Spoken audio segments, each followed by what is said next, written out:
Olá, seja bem-vindo a mais um vídeo do canal Eletromagnético. Eu sou Wagner Gurgel e hoje vou falar um pouco de um assunto que eu considero até delicado. Vou falar um pouco sobre o CREA e o Sindicato dos Engenheiros.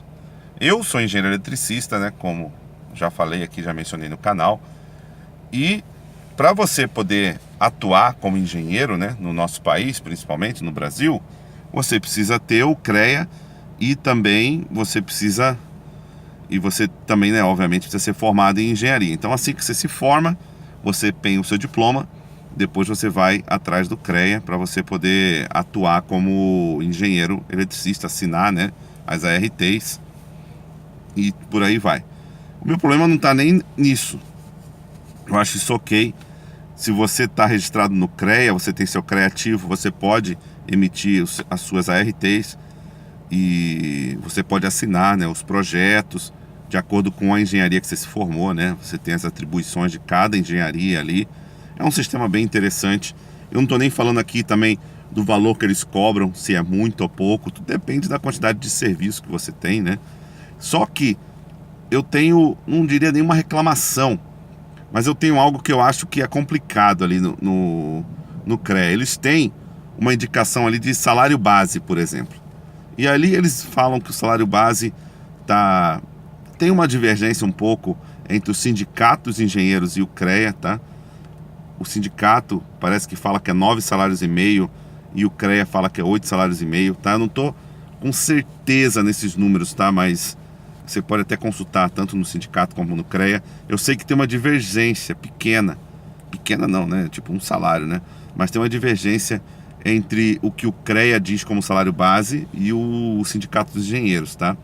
Então, um vai te falar que é 9,5 salários mínimos, né, e meio, e o outro vai falar que é 8 salários mínimos e meio. Isso é o mínimo para ser registrado como engenheiro. Então, para você poder ter o registro ali de engenheiro na sua CLT, na sua carteira de trabalho, você tem que ganhar no mínimo 8 salários mínimos e meio ou 9 salários mínimos e meio, de acordo com um deles aí. Tudo bem. E aí você vai atuar como engenheiro júnior. Isso aí é o salário base de um júnior, tá? Só que o que acontece? Eu tenho visto em muitas empresas por onde passei, inclusive tive problemas em algumas que eu passei, não vou mencionar aqui quais, mas eu tive funcionários que exerciam a função de engenheiros, mas estavam registrados como técnicos, sabe? Mesmo formados engenheiros, mas ainda assim tinham um salário baixo de técnico, né? Não que o técnico ganhe pouco, mas é mais baixo que o engenheiro, tá? Não, tem que falar, não estou denegrindo o técnico, tá? Mas é que o salário base do técnico é menor. Então eles ganhavam como técnico, mesmo sendo registrados como engenheiros. E isso eu, como gerente, eu era lá, tentei resolver, não consegui. E eles resolveram isso, né? De uma forma, me mandaram embora. Como as empresas, se você for falar de alguma dessas coisas, o pessoal já te tira. Mas não vem ao caso isso. E o que acontece? O que eu vi, né? Em outras empresas também, eu já cheguei a ser registrado, não é nem na mesma empresa, tá? São alguns outros lugares, né? Eu estava registrado como engenheiro e eu ganhava abaixo do piso. E aí o CREA até, quando eles fazem a homologação no Sindicato dos Engenheiros, né? Eu sempre paguei o Sindicato dos Engenheiros, não outros sindicatos, né? Mesmo a empresa tendo outros sindicatos que você pudesse pagar, eu sempre pagava dos engenheiros. E o dos engenheiros detectou isso e avisou. Só que isso também não adianta, porque a empresa pode simplesmente não pagar. E aí que está a minha dúvida e a minha questão com relação a isso. Tipo, o quanto que o CREA e o Sindicato dos Engenheiros realmente pode nos ajudar nisso. Porque o que acontece? Se existe uma norma, eu não sei, isso é uma coisa que eu não sei exatamente, mas é obrigatório pagar ou não esses 8 salários mínimos e meio, 9 salários mínimos e meio, que diz no sindicato. Já é problema ter essa divergência, né? Era para o sindicato e o CREA ter a mesma, mas tudo bem. Um fala uma coisa, fala outra. Mas aí eles detectam isso, e aí eles fazem lá um comentário. Mas cadê eles não têm o poder de fazer nada. Eles detectam que você está ganhando abaixo do piso, e aí eles só falam para você, ó, você está ganhando abaixo, fascina lá o negócio. Só que você que tem que depois disso entrar com um processo contra a empresa para tentar daqui a alguns anos receber isso. Isso que eu acho que é complicado, sabe? Isso que eu acho que é uma coisa que o conselho, que é o CREA, e o sindicato deveriam ter mais poder de chegar e fazer alguma coisa. Ou então deixar de existir, né? Porque se você existe para definir um salário base, e aí você define o salário base, mas se também a empresa não paga, não acontece nada, então aí fica complicado, né? Então é isso que eu queria esclarecer um pouco hoje. Isso existe, muitas pessoas me perguntaram isso, né? Então isso existe, tá? No CREA e no sindicato tem um salário base, que eles falam que é o mínimo que um engenheiro deve ganhar. Só que as empresas podem simplesmente não seguir isso. Não é obrigatório que elas sigam isso. E eu não estou nem falando aqui que tem ou não que fazer, sabe? Eu não estou falando se é certo ou errado. Vai da empresa, do que ela negociou com a pessoa quando ela entrou, tá? Com o que ela decidiu fazer. Tem engenheiros que podem ser formados em engenheiro, mas está atuando como outra função, e aí isso acontece. Não é o caso na empresa que eu falei.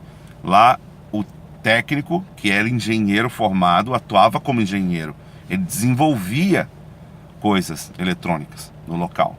Então ele atuava como engenheiro e não recebia o equivalente de um engenheiro. Aí é errado. Mas tem ocasiões que o engenheiro é formado, mas ele está atuando com outras funções. Eu mesmo hoje sou formado em engenheiro, mas eu sou consultor, eu tenho uma empresa aberta, eu presto consultoria, então isso não entra. Ou eu já atuei também como comprador, eu já fui, mesmo formado em engenheiro, comprador técnico. Não estava registrado como engenheiro, então não tem problema nenhum. O problema é quando tem lá no registro engenheiro e a pessoa não recebe como engenheiro, ou então a pessoa está exercendo algo que só um engenheiro conseguiria fazer, e ela nem registro tem de engenheiro. É aí que eu vejo que mora o problema.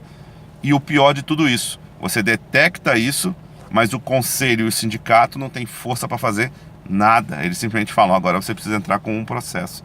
E aí, para que você vai entrar com um processo?